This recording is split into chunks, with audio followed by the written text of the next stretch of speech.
Hey, it's Juck. We are not bemoaning the noon kickoff. We are now owning it. It's a badge of honor. We're the lunatic fringe that defines our coach's legacy when it comes to this game. They don't get to define that outside the family. We're cut from a different cloth for Ohioans. He's got it all, man. He's even got the jaw. You know the jaw. You see that jaw and you're just like, yeah, man, that's a dude. Do I want Michigan to beat Oklahoma? No way in hell. I don't know what world I'm living in. This is insane to me. And if you saw my outburst, I apologize. It's showtime now. And welcome in. It's Juck on Bucks. Appreciate you so much for joining me on a Monday as the worst part of the college football calendar has come to an end.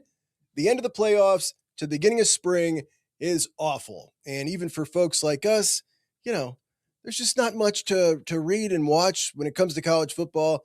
We get into other things. I was in on polar exploration. I don't know what you guys were studying during this time period. My brother also got me tuned into these interrogation videos on YouTube, and I want to be in one of these rooms, man. I want to be on both sides of the table. It looks so fascinating how they can get people to admit things. I just can't believe it. But enough about that. One of the most unique things about this spring is Ohio State has 51 new players. If I were to say that to you like 4 years ago, it would just be like, yeah, that's not possible. 51 new players. In addition to that, a new offensive coordinator. In addition to that, a new coach at the premier position of the program over the last decade, wide receiver, and a new special teams coordinator who I think is going to come in and really make a big difference on special teams and just the effort of the whole special teams operation. I think everything's going to change, and that's going to look like, okay, we really care about this. We're really trying to get that competitive edge that we should get when we have an athletic advantage at every single one of those positions on special teams. And just a lot of change, man, a lot of change. And we are finally here, an unbelievable week ahead of us as Tuesday and Thursday, we got practice at the Woody, at the indoor, and both days, the media is going to be able to get in, take both video and pictures. And that is sensational. It's one of the few times of the year that we actually get good video and good pictures coming out. And we've got so many guys who are, new to the program that we haven't seen. We haven't seen them in the uniform. We haven't seen what they look like next to guys, at the same position. All we're looking at is this guy. Okay, he's listed at 6'3", 250. What's he really? So super excited about that. Incredibly excited. This is my first time I've been to practice before at the outdoor. Now, when you're at the outdoor fields, you're further away. So you're not nearly as close. They can't hide you too much at the indoor. It's only so many square feet. So they're going to be practicing in the indoor. I'll be there. I've got my new camera. I'm going to get us some sweet shots.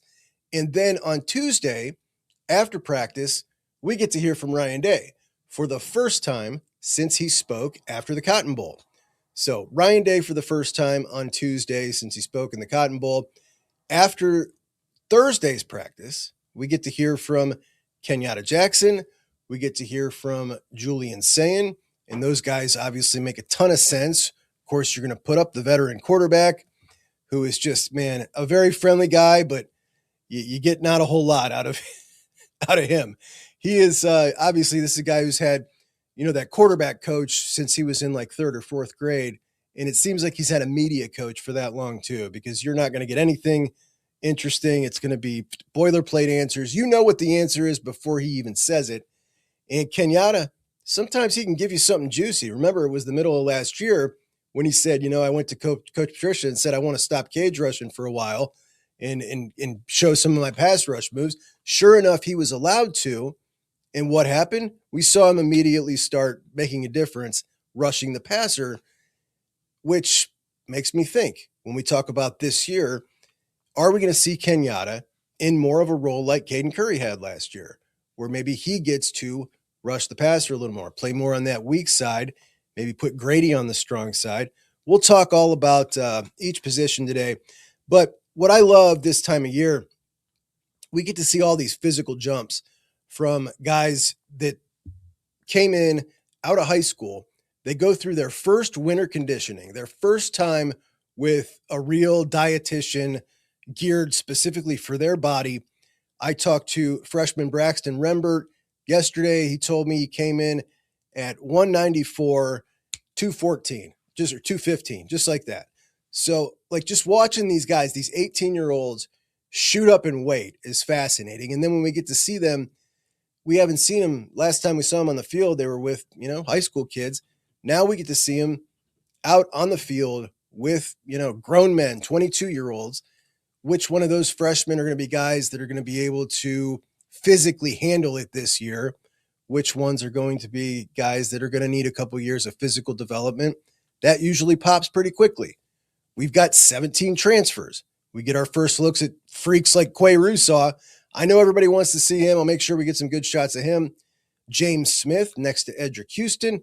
There's a pretty big size difference there, but James Smith apparently really making a big impression so far. John Walker, Christian Alliegro, just a couple of the guys in mind that I want to make sure I key in on, get some sweet shots of. Follow on social, on X at JUCK'OnBucks, on Instagram at JUCK_on_Bucks. I hate the underscore, but that's what it is. Anyway, follow me over there. I'll be posting things up to date. We also get to hear from the new SID on Tuesday, Will Pantages. He's from Akron, Firestone, right here in town. So looking forward to seeing how he handles things. And going to be an awesome week. So let's all please start today by liking the show and subscribing if you have not subscribed. It's kind of the lifeblood for all the shows you watch like this. We need that. And all it does for you is help you find shows that you like, right? If you like this show, it'll show you another one you might like. And it'll populate my show in your feed as well. So please do subscribe if you have not already. Subscribe to all your Buckeyes shows and make sure you support your local Buckeye. That's important to do. Anyway, I want to talk a little bit about each one of these position rooms, each one of these position groups, as we have gone through and obviously talked about all of them throughout the offseason so far and done a depth chart for pretty much each room. And I kind of want to go through, all right, here's what we're expecting, just kind of a wrap up from each one of these rooms as we start spring, because as we exit spring, we'll do it post-spring and see what's changed. And I think that we'll see a considerable amount of change because when you're talking about 51 new players, there are a lot of questions. Now, we think we have a whole lot of answers. We think we do. I talked to Tony the other day, my buddy Tony Gerdeman, and we were going through kind of our depth charts, and essentially it's the same, right? There are very few questions. We think we know where everybody's going to go. We think we know who's going to start. And, then we'll see what's up for real when they get out there. Like this time last year, we thought Ethan Onyanwa was going to be the starting left tackle and potentially, a guy who was going to get drafted in the first round this year, right? Like that's what we thought. Well, we'll see how good they did in those transfer evaluations. Remember, there was just, 8 or 9 last year? There's 17 they got a hit on this year. Fortunately for them, none of them are going to cost as much or hit them as hard as the Ethan Onyanwa one. But let's start with the offensive line while we're talking about Onyanwa. One of the things that was contentious in the comments was apparently on one of the most recent shows, and you guys quote things I say, and I don't even remember them once I'm done saying them, but apparently I said Tyler Bowen did a pretty good job in year one, and I read that, and I was like, yeah, I think that. All right, I probably said it. That was, I guess, way too easy on Tyler Bowen, saying that he did a pretty good job in year one, and I can see if you think that was too easy on Tyler Bowen, saying that he did a pretty good job, but I guess that depends on what your definition of pretty good is and what mine is. And I'll agree that when I say pretty good, I don't really mean I don't mean it in the sense of the two words pretty good. I mean kind of like that's kind of what I mean. I guess we should stop saying pretty good. I should stop saying pretty good when I don't actually mean pretty good, right? I mean, meh. I don't think Tyler Bowen did a great job. However, we're talking about a guy who walked in his first year, who was working with somebody else's talent, who wasn't known for bringing in the best talent, and also brought in 2 new transfers for him to inherit, one of which was Onyanwa, who was a total bust. In addition to that, He also did a good job on the recruiting trail, immediately locking down Sam and Max. But we're talking about how he coached the line. But again, the recruiting matters as well. It's all part of it. But in terms of how he coached the line, I've been critical of the mistakes I thought he made. I definitely think that when we look at this year's offensive line, they need to make a big step forward. And if they don't make a big step forward, I'll be totally on board with, all right, man, that's it. Year one wasn't quite good enough. So I guess my really good means not quite good enough, but not enough for me to be like, I want you out of here. I guess that's what I mean by pretty good. You got to show us in year two. These guys got to play better. And the good news is I think they will. We're going to see all sorts of mixes and matches throughout spring, guys moving all over the place. And I think no matter where they move, it's all going to end up like this in the end, which is the same exact place that I thought it should have been after the Purdue game. So Phil was injured for the Purdue game. Now he comes off a bad game against Wisconsin. He is injured for Purdue, and in his stead comes Ian Moore, halfway through his second year. And Ian, I said in the post-game show and all week after that, was too good to keep off the field. He was too good. And it just made too much sense to upgrade at tackle by bringing by bringing Ian in over Phil and moving Phil down to guard, where he's better suited physically and better than Tegra already. And you have now upgraded your guard and tackle. It just made perfect sense. And you had cream puffs to play still. You still had cream puffs on the schedule. Isn't that the beauty of having cream puffs, to try things like that? I thought that it was too simple, and I thought that they should have pulled the trigger on it. And I think that Bowen, this was one of his issues I disagreed with. He did not pull the trigger fast enough getting Tegra out of there throughout the season. Did the same thing with Van Sickle against Miami when it was clear he was way overwhelmed and there was going to be that dude wasn't going to calm down throughout the game. Are we kidding ourselves here? And he left him in the whole first half. Pull that guy, get Padilla in there and see if maybe this guy can work it out, man. It's the playoffs now. But I think that is one of the things that I'd like to see Bowen have, is a bit of a quicker trigger when it comes to yanking guys out of there. But I thought that was just about as simple of a switch as you could have made that would have helped the offensive line on the right side. Move Phil Daniels down to guard, put Ian Moore in at tackle, and that group of 5 guys right there is the group that I think we end up starting this year with. I think that's the group we see ultimately, that same group right there, with Ian and Austin at tackle, with Luke Montgomery, Phil Daniels at guard, and Carson at center in some form or fashion. Those dudes, I think that's what it is. We'll have a lot of iterations as we get there, and maybe Van Sickle or maybe Padilla beats out Phil Daniels at right guard. And if that happens, hey, all the better. But what I do know is whoever wins that position will be better than Tegra. And I think Ian Moore will be an upgrade at tackle. And now you've just upgraded your 2 weakest positions from 2025. In doing so, you got a better offensive line. And I also believe that Austin Sareveld, Luke Montgomery, Carson Hinsman will all get better. Luke's got to get better. Luke's got to get more consistent. Luke has a ton of talent, but Luke is very inconsistent. And sometimes he gets beat badly, and he's got to fix that. But when we look at how these guys could potentially get mixed up, I hear a lot of people talking about, Sareveld, you could play him back at guard. I can't see any way that makes any sense. I mean, I think we can all agree Austin is either one or two. So if Austin is either one or two, and he's your best guard too, right? If I was to ask you, all right, you can have an All-American at one position, tackle or guard, you get to pick. What are you picking? You're picking tackle every time. So if you can play Austin Sareveld, who can be an All-American at tackle or guard, where do you play him? You play him at tackle every time. In addition to that, you got 3 dudes that can handle starting at tackle.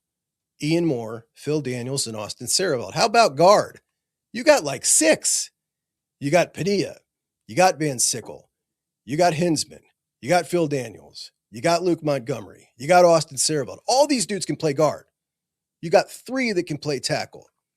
And that's why Sarabald so much more important to play at tackle. This is a guy who on the open market, if he'd have gone out on the transfer portal, would have been $1 million left tackle. Like, that's the kind of guy we're talking about. You're not going to take that guy and move him to guard. So ultimately, this lineup right here is a money lineup. I'm really happy about it. A lot of guys I want to see, though. I want to see Ian. You know, Ian was, 310 pounds last year. Now he's 6'6". He moves so fluently, nimble on his feet. His frame looked a little bit underdeveloped still last year. Like, he's still kind of growing into his frame. I could see him very easily as he gets into his, early 20s, adding on just naturally another 20 pounds of mass. And this guy is going to be something, man. This could be a potential first rounder we're talking about here. This dude is legit. So what do I think the ideal playing weight is for him? I don't know, man. I don't know, but I think he'll be more than 310 this year. Obviously, we also in the fray there at guard, who I didn't mention, Jake Cook. Jake Cook comes in now year 2, had a great freshman year, ended the year at 6'4", 300. I caught up with Jake yesterday for a weight check. He's at 310 and leaner than he was. Barrel-chested, man. He's like a wrecking ball. So I'm not counting out Jake getting in on that as well. So that's another guard that could potentially play. Of course, you got the youngsters coming up. Well, Carter Lowe also in year 2, like Jake. And Carter could potentially pop in and play tackle a little bit. Maybe he can get some reps there as well. And Sam comes in as a freshman, Sam Greer. And I've been able to see Sam throughout his high school career. Sam is, he's fun to watch. He's fun to watch because he's just so big and physically built. I'm curious to see him next to Carter moving around, seeing the feet fluidity between the two of those guys, and 2 guys that could be in the running for a starting tackle spot next year. In addition, freshman Landry Breed. Now, I saw a picture of him with Sam, and Breed, we're not sure. Is he going to play tackle? Is he going to end up playing guard? He's at that 6'5" where he can go either way. Man, did they look so different physically. And I wasn't huge on Breed getting an offer. I felt like him getting an offer and not Ben Congdon, who we let get away to Miami, was probably a really bad move. And we'll see, man. We'll see how that goes. But Ben Congdon is looking just excellent at 6'7", 285 pounds, a wrestler, and watching that dude go to Miami without even an offer from Ohio State, it's just burning me. So Landry Breed has got a big bar to climb. Moving on to quarterback, obviously watching Julian Sayin throw the football. If you were going to a game this year, I would highly encourage you to go an hour early and watch Julian Sayin warm up. It's something you'll never see again in your life. He is it's just different. Everything about it is different. And no, it's not the most powerful or the greatest, but watching this guy, the release, the trajectory, the perfect spiral, the effortless look of it, it's just different than anything you'll ever see. And it's fun to watch. It's kind of mesmerizing. But I really want to see freshman Luke Fahey. I want to see what he looks throwing next to Tavian, throwing next to Julian. So I'll be checking that out. Tight end is a really interesting one for me. Now, last year, freshman Nate Roberts comes back year 2, and now he's joined by a couple of different older guys. He was with 2 older guys that leave. He gets 2 new ones in Mason Williams from Ohio at 6'5", 260. Hunter Welsing from Northwestern, 6'3", 250. Hunter, not quite as long, but really powerful and a noticeably better athlete on film. And I'm excited to see Hunter Welsing in person. I think this guy is a legit receiving threat at tight end. There's a reason he was the number 3 tight end in the portal. And I'm not big on the portal rankings because a lot of them are just a retread of your high school rankings. That's not the case with Hunter Welsing. Hunter Welsing was a nobody coming out of high school. And now he's the number 3 tight end in the portal because they watched his film, and his film is legit. And shout out to my man, Tony Gerdeman, who tweeted yesterday that Hunter Welsing, it was the 7th anniversary since he committed to Northwestern. Guy did not play till his 6th year at Northwestern. has a great year, and he's got some skills. So I'm excited for him. And the tight end bonanza is going to look much better this year with our man Artie Smith, with Julian year 2, with the heavier zone scheme, those tight ends pulling. They were a disaster identifying their blocks last year. And what I think will be an increased pace of play coming in here. When you pair the pace of play being turtle pace with lousy tight end play, you just get this incredibly clunky looking offense. And that's what we got a lot of the time last year. This year, I think we see heavy tight ends again, and I don't mind it as long as it's not paired with the turtle pace. And I don't think Ohio State will be in the bottom 10 pace of play teams this year. I think that's over. Thank goodness. Now, Brody Lennon in the tight end room, a bit forgotten, not talked about much outside of this show. He's a fave of mine. I think he's an incredibly interesting prospect, a dude who is just yoked up, 6'4", 230, and a crazy athlete. I think this guy could have played defense at Ohio State, small division, small school ball, and had he played at a bigger school, I think it would have been a different kind of buzz, yet still the higher rated prospect than Nate Roberts. And I bet 10 out of 10 people would say there's no chance. Yeah, he was. He finished number 8, the number 8 tight end in the country per on 3. Nate finished 15. At ESPN, Brody finished 7, Nate 5, 247, Nate 21, or Brody 21, Nate 18. So Brody right there with him everywhere, and a little bit more if you add all those 3 up. And Brody's rank was a little bit higher because Brody is one of these crazy athletes. And, they tend to overvalue the better athlete over the better, what I would consider the total tight end, the guy who's a little bit better of a blocker. Nate, right? Like Nate is like the total tight end to me. And they tend to overvalue the freaky athletes. Brody is a freaky athlete for sure. This is a guy who was tested, GPS tested on some computer software coming out of high school with Bo Jackson, and they ran the exact same speed, max speed. And this guy's a dude, man. I think that Ryan Day said this year he wants to see if he can play. He wants to see if Max LeBlanc can play. Now, Max LeBlanc, of course, a year ahead of Brody. Ryan Day even said he wants to see if Max LeBlanc, if Brody Lennon can play. Now, Max LeBlanc has a year on Brody Lennon. I think that Brody already passed him last year. So Brody, I think, can definitely play, and I think he'll show that this year. Not that he's going to play a ton of snaps this year, but we're talking about a tight end. We're looking at year 3, year 4, year 5 type of dude, and Brody's going to end up being that guy. Also bringing Nick Latour, freshman Nick Latour out of Lebanon. So looking forward to seeing him. And that to me is the kind of guy Ohio State should be recruiting. A kid like Brody, like Nick, out of Ohio, who are guys that you got a frame that they're going to grow into, can be a blocker, can be a pass catcher. Perfect. Bring in 2 of those every year, supplement through the portal. I like it. Moving on to the Lock Boys, Isaiah and Bo both out with shoulders, man. Our guy Isaiah going to miss his second year with the shoulder, which is another reason that his freshman year was so impressive, right? Gives us an opportunity, though. We know what Isaiah and Bo can do. We now get to see the youngsters, and we get to see Jacoby Jackson. Legend, going to be in the running back room. Legend, going to play a lot this year. We're talking manufactured touches. We're talking they're going to do what they need to do to get the most electric playmaker on the team the ball. And he's coming in as a freshman, true freshman, and he's going to get the ball, and he's going to play. And when we talk about guys that are going to play as freshmen, we're generally talking about 100 snaps. You get to that 100 snap mark, you're playing. Last year, guys that played 100 snaps on offense, Bo Jackson about 300, Nate Roberts about 250, Isaiah West just over 100. Legend will play over 100. On defense, Devin Sanchez played well into the 200s. Zion Grady played 104, and that's it. You had 5 freshmen last year play over 100. Legend Bay will get to that 100 this year easily. He's going to get a lot of touches, so I cannot wait to see him. And I love freshmen playing, and I love that. I think we're going to start seeing more and more of these guys get an opportunity, and I love it.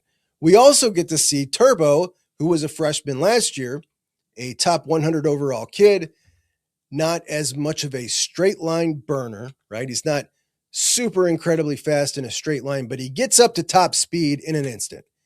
And he was pretty much dinged up all year. I wasn't so sure he was going to return. Obviously, he does.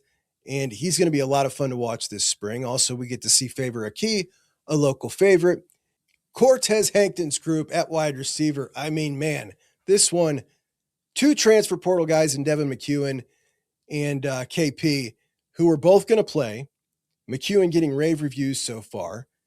And you add these 2 veteran portal guys with 2 of the top 5 freshman wide receivers in the country and Chris Henry Jr. I cannot wait to see what he looks like out there with college football players as a freshman. Jaquaden Guilford, who is polished and ready to go, and our man Brock Boyd. That is 3 awesome freshmen coming in, and they join a room that I think there's talent everywhere in this room. You got Phil Bell. We don't know how Cortez Hankton's going to feel about a guy like Phil Bell or Des Jones, who he didn't recruit. You know, he'll have his guys that are his favorites. Maybe he wouldn't have recruited those guys. We don't know these kind of things yet, so we'll see how this all plays out. But I think there's obviously still a ton of talent in this wide receiver room and a lot of pieces, parts, but who is going to be the one that's going to emerge opposite of JJ? Who's going to be that number 2 dude? I think it'll be McEwen.